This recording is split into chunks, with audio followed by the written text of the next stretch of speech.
এই পৃথিবীতে পোষ্যদের অনেক মানুষই ভালোবাসেন, তাদের বাড়ির পোষ্যদের জন্য অনেকে অনেক কিছু করেন, কিন্তু বলতে পারেন যে কোথায় এমন একটা হাউসবোট রয়েছে যেটা বিড়ালদের জন্য?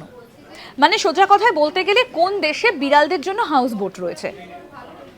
জায়গাটার নাম কি? জায়গাটার নাম হচ্ছে আমস্টারডাম। খালের শহর, আমরা সবাই জানি, প্রচুর খাল ছড়িয়ে ছিটিয়ে রয়েছে এবং নৌকোয় করে জীবনযাপন করা হয় সেখানে। যেখানে আপনি যাবেন ক্যানাল ক্রুজে, যেখানে আপনি তাকাবেন দেখতে পাবেন আমস্টারডামের মানুষ তারা জলের ওপর তাদের দৈনন্দিন জীবনযাপন করছেন। তবে কেবলমাত্র যে মানুষরা করছে তা কিন্তু নয়, এখানে ক্যাট বোট রয়েছে। 1960 সালে বিড়ালদের জন্য, অর্থাৎ যাদের কোনো আশ্রয় নেই, আশ্রয়হীন, তাদের জন্য এই ক্যাট বোটটা স্থাপন করা হয়েছিল 1960 সাল নাগাদ।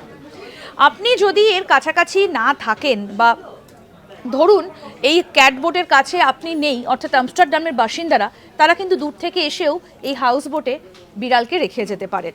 এবং এখানে সপ্তাহে 3 দিন বিড়াল প্রেমীদের জন্য খোলা থাকে। তারা এখানে আসেন, তাদের পছন্দের যারা পোষ্য, তাদের যারা রেখে গিয়েছেন সেখানে, তাদের সঙ্গেও দেখা করতে পারেন। এরকম আরও অজানা আপডেট পেতে দেখতে থাকুন আজ তাক বাংলার ইউটিউব চ্যানেল, সাবস্ক্রাইব করুন।